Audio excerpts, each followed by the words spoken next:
mas é uma alegria ter cada um de vocês aqui na nossa 6ª edição do Ideias Solidárias. Uma edição onde, mais uma vez, nós vamos ter palestras, nós teremos oficinas, nós temos DJ, nós teremos apresentação musical, nós temos comida e tantas outras coisas que nós preparamos e pensamos em você para uma noite como essa. Mas é interessante perceber que cada vez mais nós vivemos em um período onde nós encontramos a possibilidade de fazer algo para mudar o nosso ambiente, para mudar o nosso contexto e para mudar até mesmo o nosso mundo e transformá-lo em um lugar melhor. Cada vez mais nós percebemos atualmente que nós não precisamos depender das autoridades, do governo, de alguém superior para transformar o ambiente onde nós estamos inseridos em um lugar mais agradável, em um lugar mais justo, em um lugar com igualdade, em um lugar que nós podemos olhar e dizer: esse lugar é um lugar melhor do que antes, quando nós vivíamos aqui. E o Ideias Solidárias nada mais é do que um evento onde nós mostramos, ou apresentamos, ou divulgamos pessoas que encontraram uma dessas possibilidades. Pessoas que em algum momento da sua história encontraram uma ideia solidária, uma ideia que tornou algo no mundo em um lugar melhor. E o que nós queremos mais uma vez para essa noite é apresentar algumas dessas ideias para vocês e ao mesmo tempo mostrar cada vez mais para vocês, para você, para mim, para todos nós, que é possível cada um de nós encontrar a sua própria ideia solidária. Ou no mínimo é possível sim cada um de nós se vincular, se aproximar daqueles que já encontraram e então auxiliar, ajudar, para que juntos possamos transformar esse mundo em um lugar melhor. E é isso que nós estamos fazendo aqui, é isso que nós trabalhamos durante algumas semanas para promover mais uma vez um ambiente como esse, para trazer convidados, para oferecer oficinas, para que possamos de novo, ao final dessa noite, sair daqui pensando: tem gente que encontrou a possibilidade de transformar, nem que seja um pedacinho pequeno, mas esse pedacinho já dá sinais que esse mundo pode se transformar em um lugar melhor. E que você saia daqui enxergando isso, mas não apenas enxergando, mas que você saia daqui incomodado, dizendo: talvez eu consiga encontrar a minha ideia. Ou então dizendo: eu quero ajudar esse cara, porque eu acho que esse é o lugar onde eu mais vou ser útil para transformar o mundo em um lugar melhor. Por conta disso, eu quero convidar o nosso primeiro convidado e palestrante dessa noite, que é alguém que já fundou algumas empresas, mas ele é o cofundador da Dynamo, ele é o cofundador do Sistema B no Brasil, que é algo fantástico.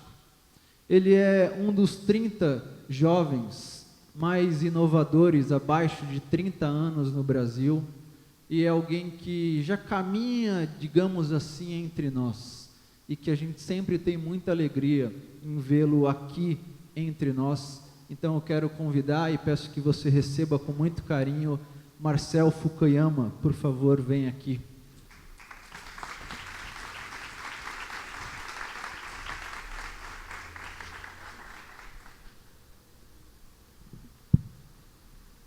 Olá, boa noite. Obrigado, Saldiba, obrigado a todos pelo convite, mais uma vez estar aqui na IBAB, lugar que para mim é muito especial, que sempre me acolheu super bem, e estou muito feliz e honrado pelo convite de estar compartilhando essa noite com vocês. Eu vou só combinar o jogo aqui com meu amigo do audiovisual, para quando eu sinalizar positivamente, para ele me ajudar, só mudar a tela. E muito obrigado. E boa noite, eu sou Marcel. E eu queria tratar hoje à noite sobre uma perspectiva de 2 valores que me movem muito, que são a justiça e a esperança. E, na verdade, é uma perspectiva sobre esses 2 valores que provoca muito, que pode ser controverso e que pode ser um paradoxo. Porque a pergunta que queria refletir sobre hoje é: será que as empresas podem ter um novo papel na sociedade? Será que as empresas e o empreendedorismo podem ser um grande vetor de justiça e de esperança no mundo? E eu destaquei que pode ser controverso porque, na verdade, o que a gente vive hoje é muito mais a sombra disso que eu falei do que a luz, né? Então, isso é um grande desafio e eu queria destacar isso hoje, trabalhar um pouquinho hoje. Pode passar, por favor? Isso. Eu encontrei uma das paixões na minha vida, que é o empreendedorismo, com 17 anos, quando eu criei uma das primeiras lan houses em São Paulo. E eu dediquei 7 anos na minha vida democratizando ou buscando democratizar o acesso à internet no Brasil. Então, fundei associações para trabalhar com políticas públicas, influenciar políticas públicas para a internet em todo o país, com o Marco Civil da Internet, entre outras legislações, como a legislação que reconhece a Lan House como centro de interesse público. E depois dediquei meus outros 7 anos à frente de uma organização social, que é o CDI, uma organização pioneira no campo do empoderamento e inclusão digital na América Latina, em que nós, através de uma metodologia de resolução de problemas sociais, a gente forma e inspira jovens a serem agentes de transformação e usarem a tecnologia como uma ferramenta de mudança. Então, dirigi o CDI ao longo desses 7 anos, nos últimos 4, à frente da direção executiva global, e nós tínhamos, o CDI tem ainda, mas eu deixei essa posição recentemente, operação em 15 países. Teve entre vários fatos, 2 fatos me fizeram ter uma profunda reflexão ao longo desses quase 15 anos de jornada, que são, primeiro, no CDI, a gente fez uma pesquisa em uma das comunidades, em uma das favelas que a gente atuou em São Paulo, com crianças e com jovens. E a gente fez um vídeo com esses jovens e a gente perguntava para eles, primeiro, com quem você mora, segundo, qual a sua comida favorita, e o terceiro, qual é o seu sonho. E aí os jovens, a grande maioria dos jovens responderam: eu moro com a minha mãe ou com os meus avós, meu prato favorito é lasanha e eu não tenho sonho. Isso para mim foi super impactante, porque não existe nada mais poderoso no indivíduo do que a capacidade de sonhar. Se a gente quer transformar o mundo, a primeira coisa que a gente precisa fazer é sonhar com esse novo mundo que a gente quer construir, esse outro mundo possível. Então, isso foi um fato que me chamou muito a atenção, me impactou e me transformou também.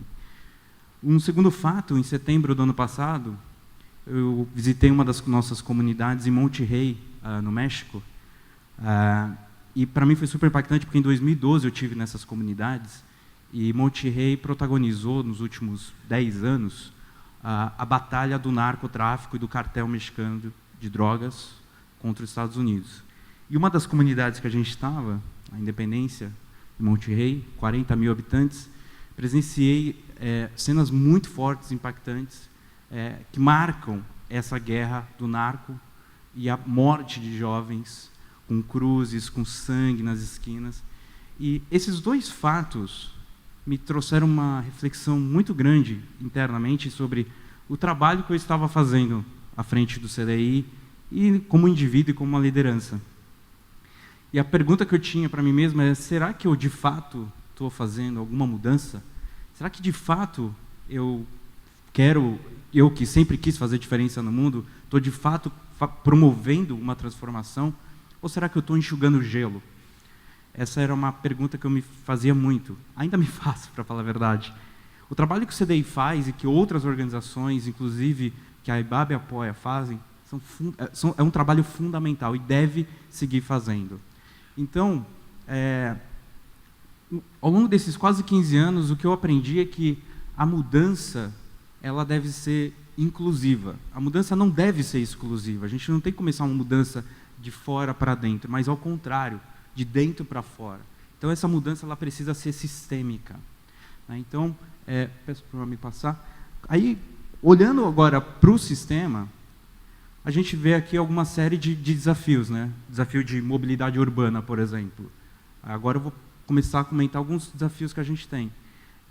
Hoje o paulistano vive 2 horas e 13 minutos todos os dias entre sua casa e o seu trabalho. E eu acredito que muitos aqui hoje vivem essa realidade. Então, para você resolver um problema como esse, você precisa não só instalar ciclovia, você não precisa só ter um sistema multimodal de transporte, você precisa ter uma faixa exclusiva de ônibus, ou investir em metrô, ou carona, ou regularizar o Uber. É uma nota. Tem muita coisa para fazer. E ainda assim não se resolve o problema. Um outro problema, mudança climática. Mudança climática está hoje na nossa realidade, que antes a gente sempre escutava falar, né? Os mais céticos falam que isso é uma conspiração e tudo mais, mas dos últimos 14 anos que nós vivemos, desde 2001, 14 desses anos são os mais quentes da história do planeta Terra. Então, existe uma mudança climática em curso e a gente precisa perceber isso.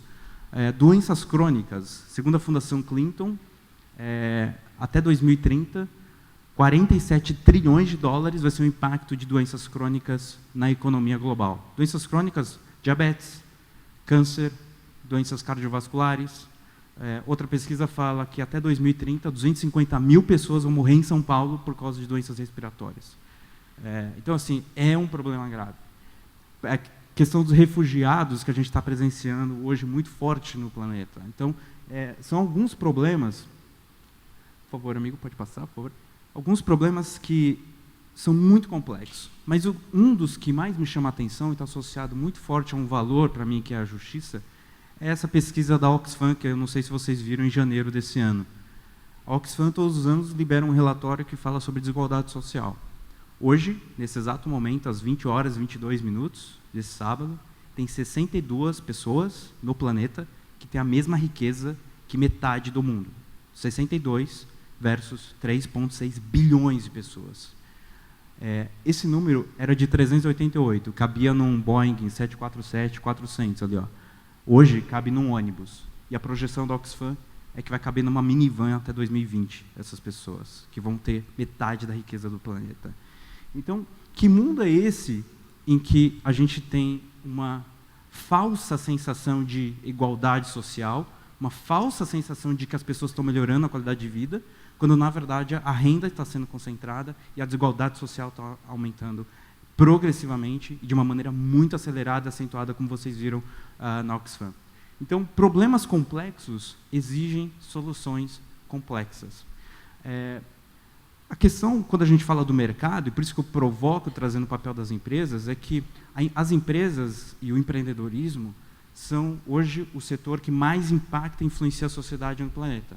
Imagina o poder de uma empresa como a Apple, uma empresa como o Google, entre outras empresas. E a gente viu o poder que a Petrobras tem de causar um impacto positivo e negativo na nossa sociedade. Então, a questão que a gente vive hoje é que, talvez, no mundo, para a gente fazer essa mudança de cultura, não tenha essa infraestrutura adequada. Então, para isso, nos Estados Unidos, há 10 anos, iniciou um movimento com um grupo de empreendedores que se juntou e criou uma comunidade para usar a força do seu negócio para resolver problemas sociais e ambientais. Esse grupo, essa comunidade, se tornou um movimento. Então, sai de 1, 2, 3 países e hoje está em 50 países. E aí eu fundei aqui no Brasil o Sistema B, que é uma organização que ajuda essas empresas, que é uma organização que fortalece empresas a usar a força do seu negócio para resolver problemas sociais e ambientais. Então, essas empresas são as empresas B. Então, o papel que o Sistema B está fazendo é de influenciar uma mudança sistêmica. E o que a gente faz? A gente fortalece uma comunidade global de líderes. São líderes que estão influenciando uma profunda mudança sistêmica. Hoje são 1.700 empresas B certificadas, sendo 55 aqui no Brasil. Uma das empresas, pode passar, por favor, Uma das empresas, como talvez algumas de vocês já conhecem, a Ben Jerry's, por exemplo, é uma das empresas que está influenciando uma mudança dentro de um grande conglomerado que é a Unilever, que é dona da Ben Jerry's. A Ben Jerry's é uma das 1.700 empresas que passam por esse processo rigoroso de avaliação de impacto e que é avaliada em 5 perspectivas, como governança, modelo de negócio, impacto ambiental, social, relações com funcionários. Então, uma das empresas, e aí eu busco ser o mais coerente possível, então, não só ajudo as empresas B, mas eu quero ser uma empresa B, eu cofundei uma empresa chamada Dynamo. Então, o que a gente faz na Dynamo? É uma empresa B certificada aqui no Brasil. A gente oferece capital, formação e rede para empreendedores que estão desenvolvendo modelos de negócio que resolvem problemas sociais. O exemplo aqui na foto da Silvia é uma cliente do Vivenda. O programa Vivenda é uma das empresas que nós investimos e o Vivenda faz reforma de moradias populares em favelas aqui na Zona Sul de São Paulo. E a Silvia é uma das moradoras do Jardim Ibirapuera que comprou em 10 parcelas de R$90 a reforma do seu banheiro. Então, na tese da Dynamo, a redução da pobreza é muito forte, atuando na redução da vulnerabilidade das pessoas. Por favor. Uma outra empresa, que talvez vocês conheçam super bem, a Natura, a primeira empresa B certificada no mundo de capital aberto. 40% da Natura está na Bovespa. E a Natura é um exemplo muito forte, porque nesse dia, os fundadores da Natura disseram: a Natura escolheu participar da regeneração do planeta e apresentou uma visão para 2050, a Natura 2050. Então, quando a Natura escolhe participar da regeneração do planeta e que vai além de maximizar o lucro para os acionistas a cada 3 meses, eles redefinem o papel das empresas na sociedade. Outra empresa super crítica, atua numa questão super crítica que é resíduo sólido, resíduo eletroeletrônico. Né? Acredito que cada um de nós aqui tem pelo menos um celular guardado numa gaveta em casa. Né? Então, hoje a recicladora urbana, nos últimos anos, já retirou quase 500 toneladas de resíduo eletroeletrônico do meio ambiente. O Brasil é o país número 1 gerador de resíduo eletroeletrônico no mundo, são 7 quilos por ano. Outra empresa, a Guayaqui, que é uma empresa que atua na tríplice fronteira, Brasil, Paraguai e Argentina, faz um modelo de negócio regenerativo, ou seja, impacto social, eles atuam gerando renda e emprego para comunidades locais na produção do erva mate, eles atuam fazendo regeneração da Mata Atlântica, e nos últimos 15 anos, o Guayaqui já regenerou mais de 20 mil hectares da Mata Atlântica e nos próximos 10 anos quer regenerar mais 40 mil hectares.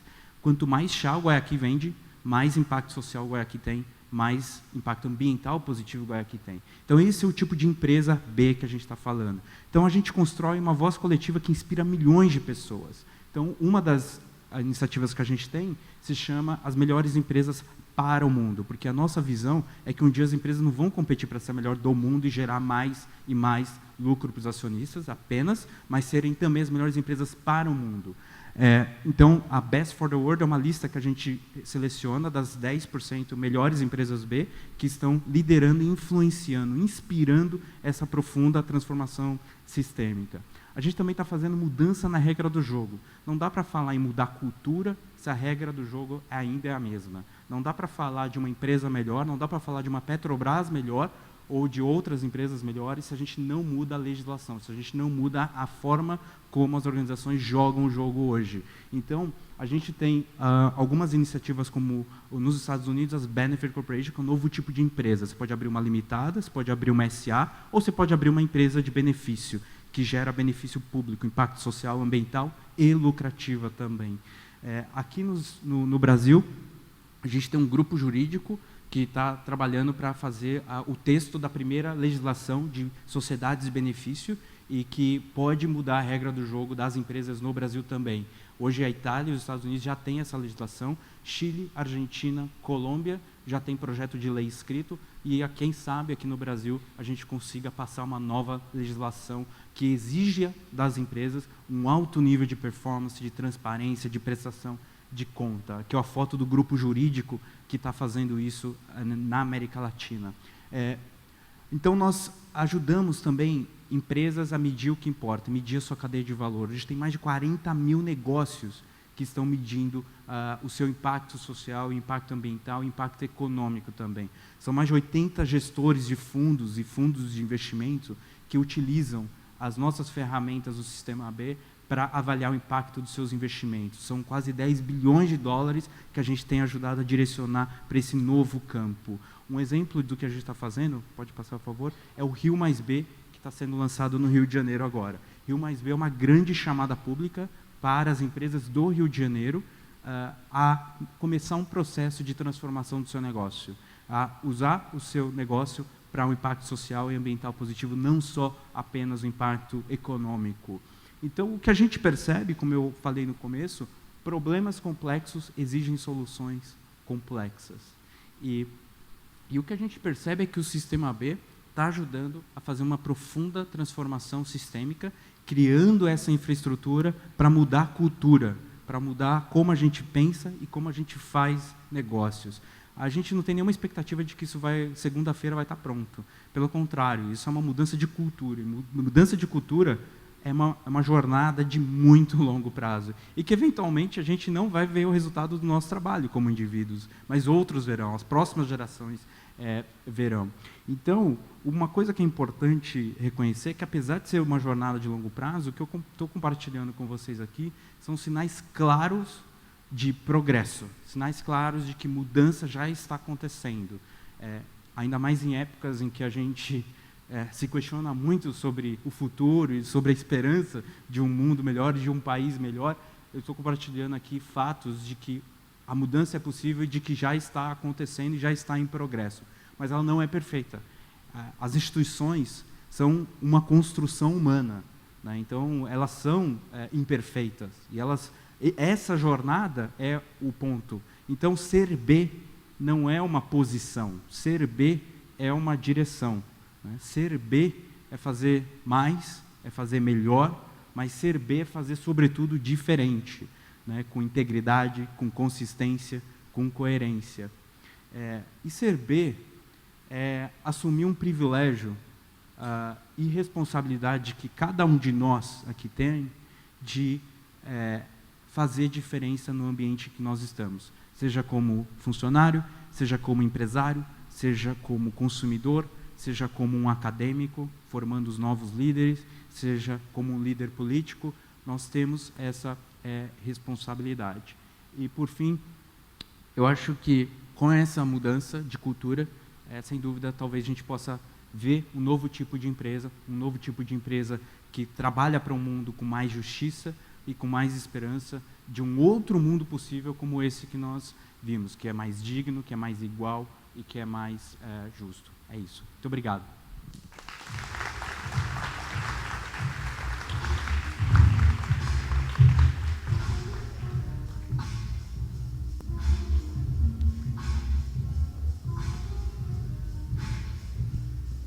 Muito obrigado, Marcel.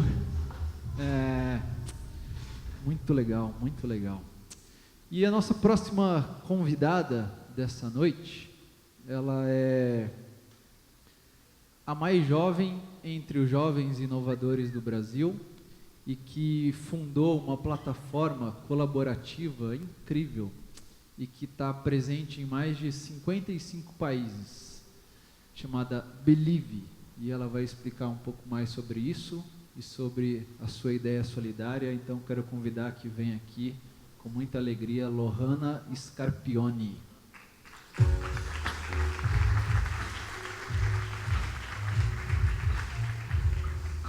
Oi, gente, obrigada. Oi, pastor, obrigada. Vamos lá, então. Bom, é o seguinte, conversei com o Douglas lá e a gente vai fingir que tem um passador na minha mão, tá? Quando eu fizer assim, ele vai ver que eu tô passando.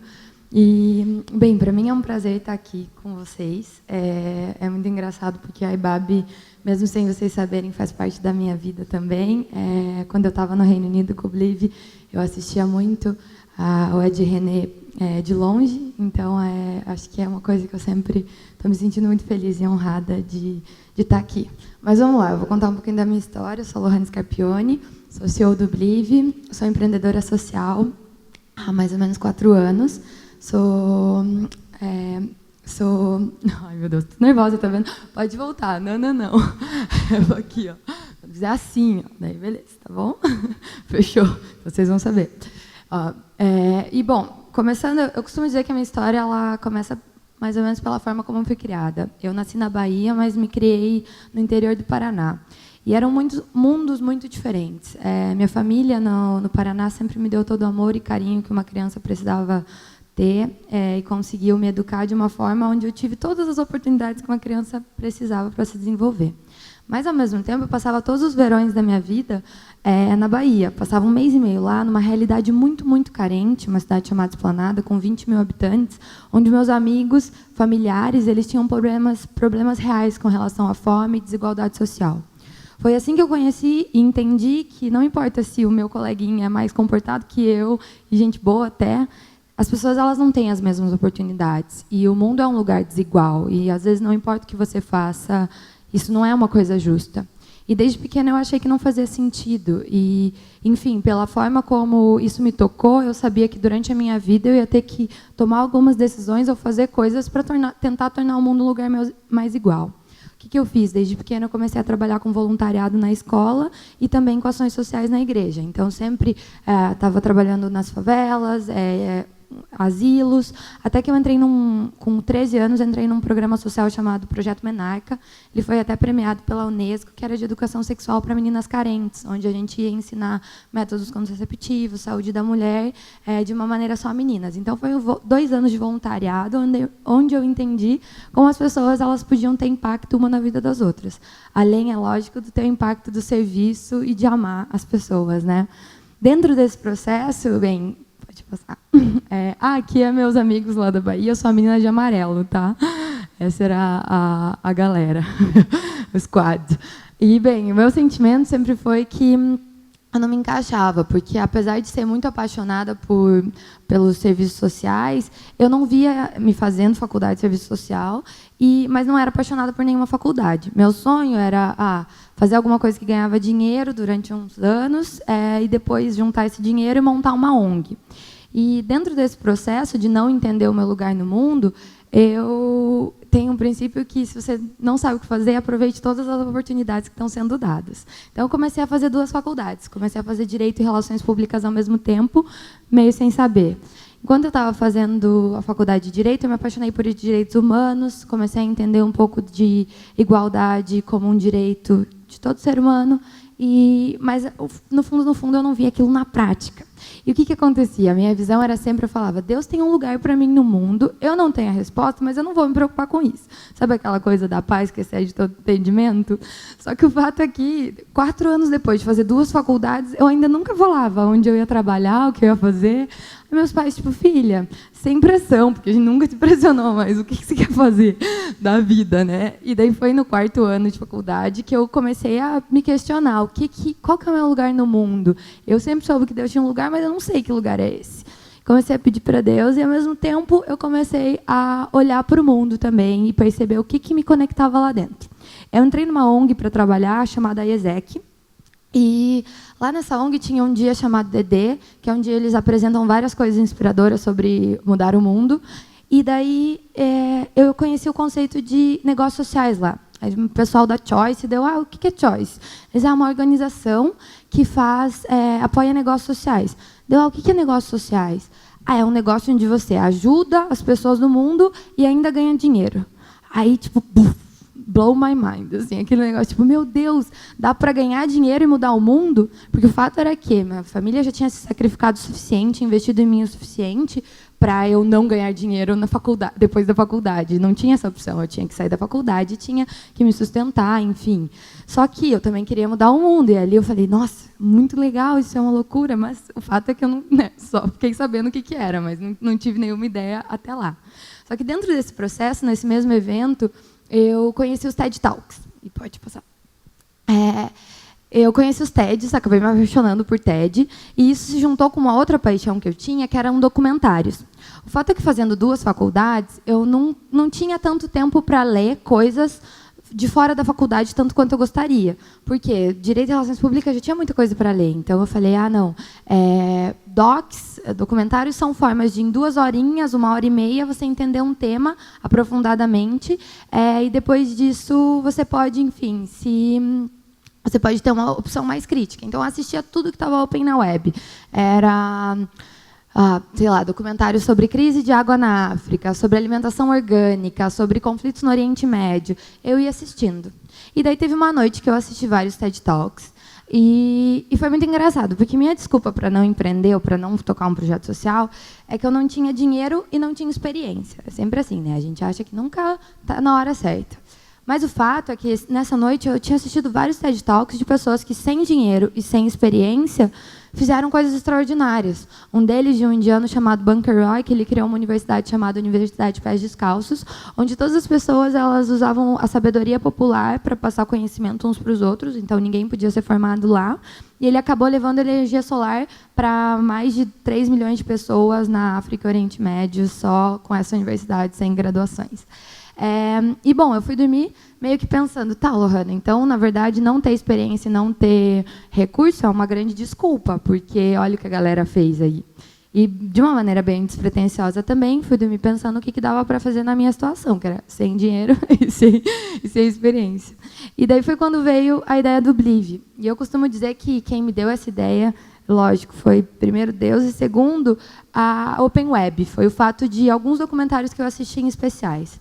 O primeiro deles é um documentário sobre economias alternativas e como a nossa relação com o dinheiro ela pode ser mais saudável do que ela é hoje. Vamos imaginar que o Lucas tem uma aula de inglês que eu gostaria muito. E eu tenho um videogame que o Lucas adoraria alugar, passar o final de semana com videogame. Mas o fato é que eu estou sem dinheiro e o Lucas também está sem dinheiro. O que acontece? A gente não troca. Eu não vou poder pagar o inglês para ele, ele não vai usar meu videogame, e a gente fica com aquele sentimento de escassez, que não dá, né? Não tem dinheiro. Mas, na verdade, a gente não tem o papel para trocar, porque eu ainda estou com o meu videogame, o Lucas está com o conhecimento dele. E uma economia baseada em uma moeda que é escassa, como a nossa, e até nesses momentos de crise a gente para olhar e fala, nossa, crise. Crise é uma escassez, mas é uma escassez real ou é uma escassez mental de realmente o sistema que é escasso? Então, nesse processo, o documentário falava sobre como economias alternativas e moedas imateriais acabam permitindo com que recursos que antes estavam engessados por causa de uma moeda escassa, eles podem voltar para o sistema e ser trocado e as pessoas conseguirem criar valor umas para as outras. Então, essas moedas alternativas, moedas sociais, moedas de bairro, isso acabou melhorando a vida das pessoas e transformando. E outro documentário falava sobre colaboração online e como a internet ela tem democratizado a relação das pessoas e feito com que muita gente consiga colaborar de uma forma que antes era impossível. Um exemplo muito legal do documentário era um time de futebol que ele estava falindo, porque, enfim, não tinha grana para se manter, e os donos do time iam fechar o time. Mas daí os 16 mil torcedores se organizaram no time e eles compraram juntos o time de futebol. E os 16 mil donos, toda vez que o time ia jogar, eles tinham um website onde eles votavam a escalação de quem ia para o campo. Então, o documentário falava como só pela internet esse time, essas pessoas se organizaram. E que hoje a gente não precisa mais de grandes instituições para fazer alguma coisa. Mas se a gente coloca isso online e tem pessoas que acreditam naquilo, a gente pode fazer junto. Então, esse é mais ou menos o processo. E o Blive nada mais é do que a junção dessas duas coisas. O Blive é uma economia alternativa, baseada no tempo, que usa o potencial da internet para fazer com que as pessoas utilizem recursos. Eu costumo definir o Blive como uma comunidade colaborativa de troca de tempo, onde você pode, por exemplo, oferecer 1 hora de aula de inglês. Por isso, você recebe um crédito de 1 hora, e daí você pode trocar esse crédito por qualquer atividade disponível na rede, como alguém para consertar o seu computador ou aulas de culinária. Qual que é o princípio do Blive? É meio que essa percepção de que a gente não... Dinheiro não é só a única escolha. Eu acho que o meu grande questionamento na vida também era porque toda a minha preocupação, as minhas escolhas de vida, a pressão que eu vivia, era porque isso tinha que ser baseado no dinheiro, como ganhar dinheiro. E é engraçado, porque Jesus fala na Bíblia 90 vezes sobre o dinheiro e sobre como o amor ao dinheiro é uma coisa bem complicada. Então, para mim, fez sentido. Eu falei, essa ideia é meio maluca, mas a gente não depender tanto do dinheiro e depender mais das pessoas e olhar para o valor humano um do outro é algo que pode melhorar o mundo e pode transformar a vida das pessoas. E dentro desse processo é muito engraçado, porque eu lembro do primeiro dia do Blive, eu sonhava com ele enorme, mundo inteiro usando. Pode passar? Só que o fato é que a gente não começa com o mundo inteiro, a gente começa pequeno. E eu queria compartilhar um pouquinho com vocês isso, porque eu acho que empreendedorismo é muito glamouroso, mas não é fácil. Então, o fato é que, quando você tem uma ideia, você acha que vai todo mundo roubar. E hoje eu aprendi que não é verdade, que você tem que contar essa ideia e que a chance de alguém te ajudar é muito maior do que atrapalhar você.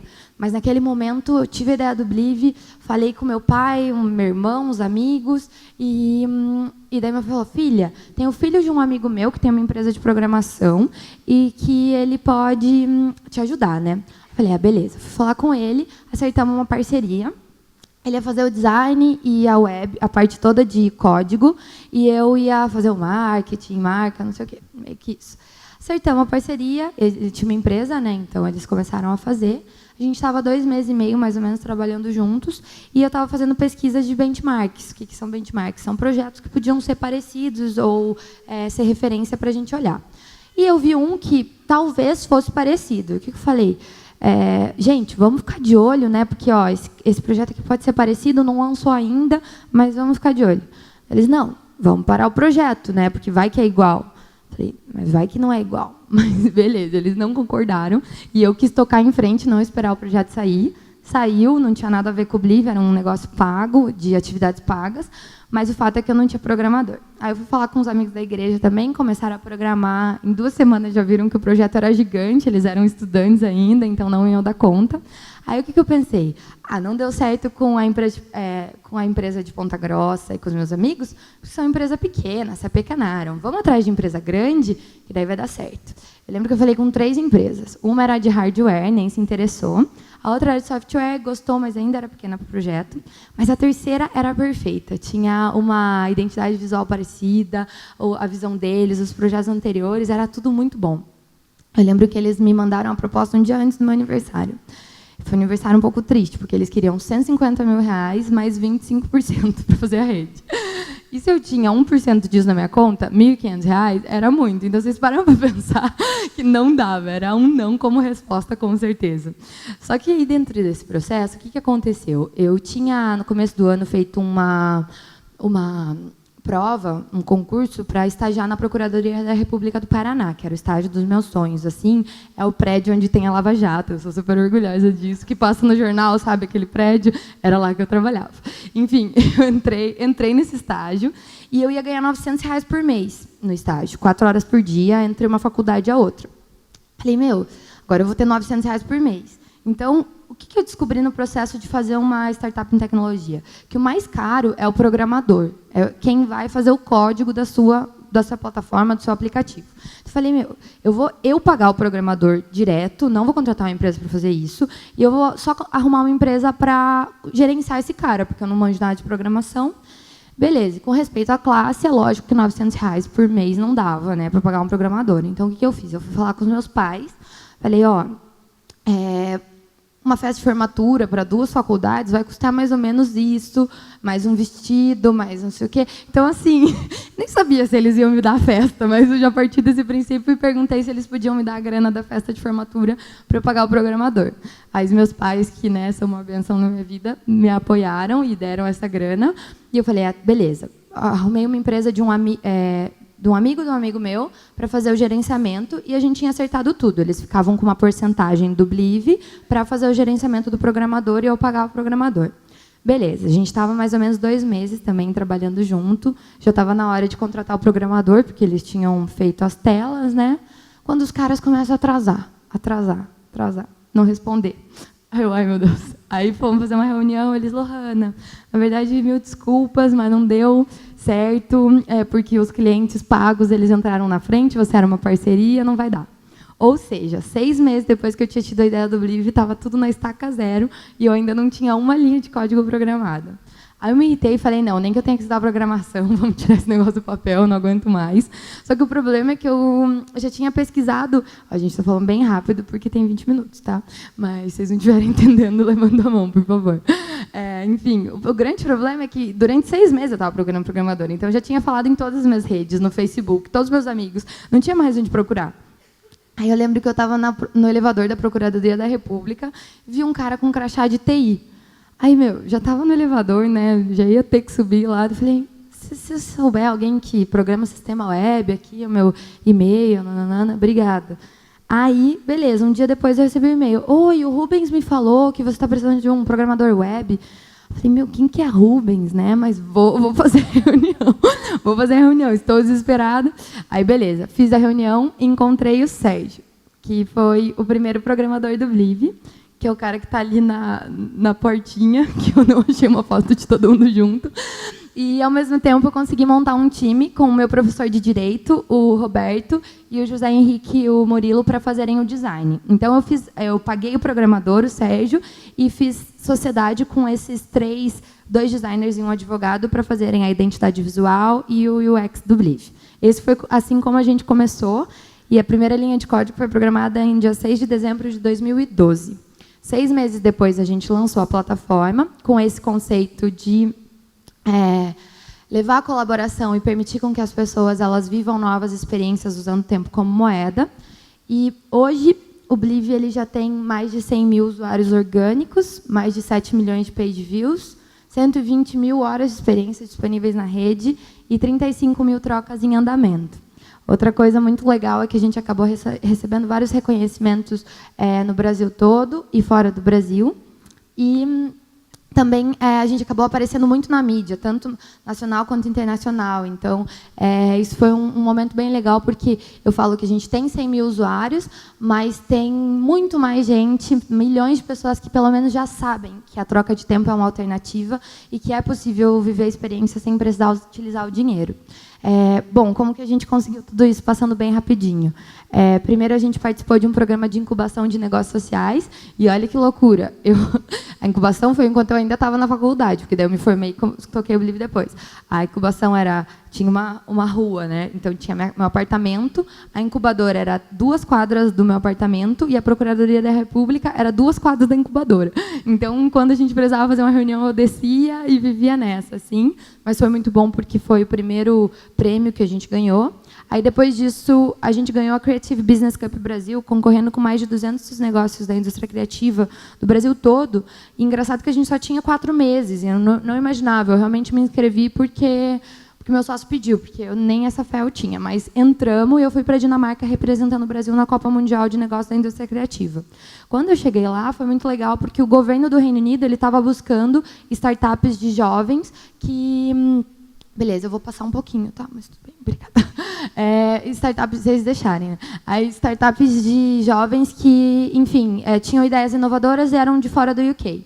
A gente entrou no programa, a gente recebeu 50 mil libras de investimento do governo inglês, a fundo perdido, o que hoje daria uns 300 mil reais.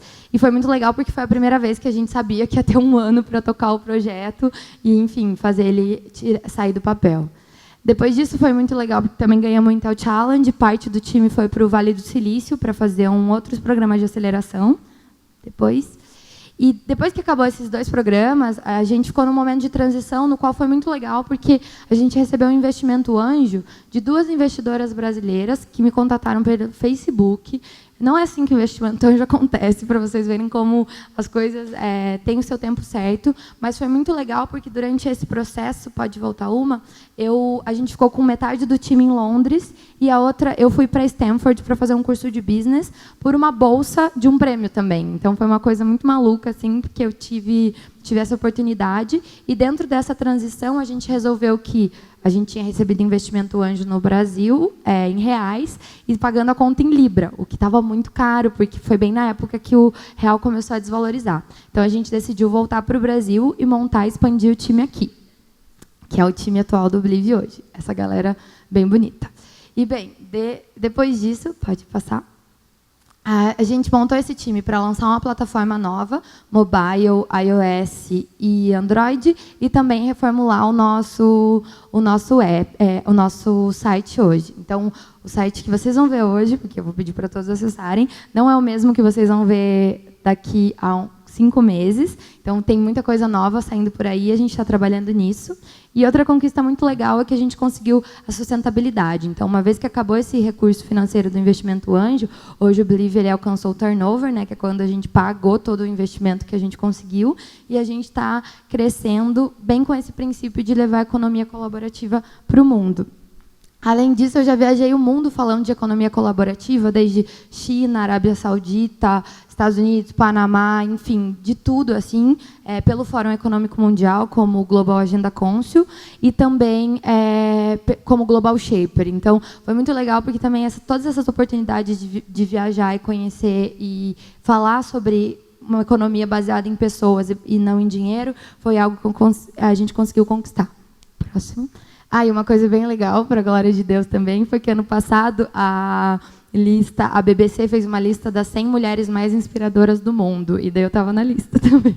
Então é legal, porque, enfim, são coisas que a gente nem imagina e que enfim, aconteceram. Mas eu acho que a melhor métrica, o que eu fico mais feliz, é que o Bliv, ele tem histórias de pessoas, como a Maritza, que é uma usuária, que conseguiram tirar projetos do papel totalmente usando economia colaborativa.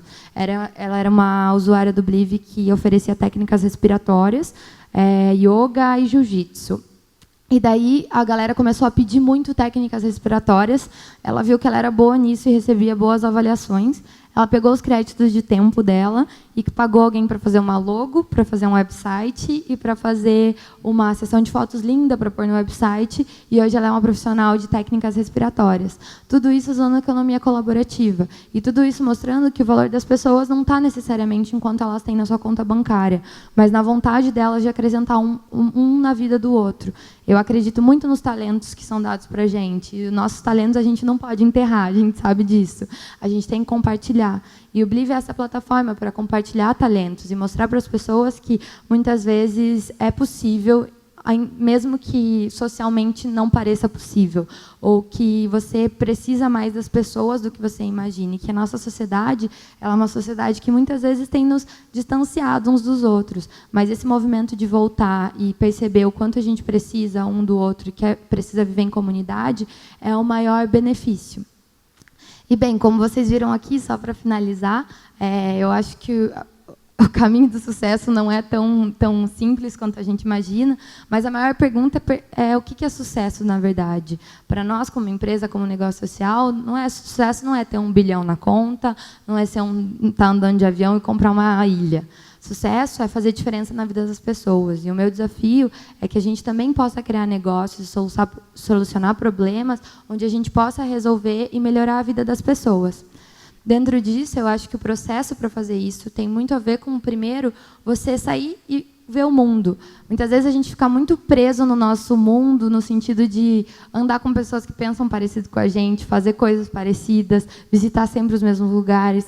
E meu primeiro desafio, se você quer empreender socialmente, ou empreender mesmo, é você ver outros filmes, comer comidas diferentes. Você não precisa viajar. Hoje em dia, com a tela do computador, você viaja para qualquer lugar. Só que você se dá essa chance de sair da sua zona de conforto, conhecer pessoas novas e se tornar um ser humano mais completo, isso com certeza vai te ajudar a tirar qualquer ideia do papel ou a ter uma ideia muito legal.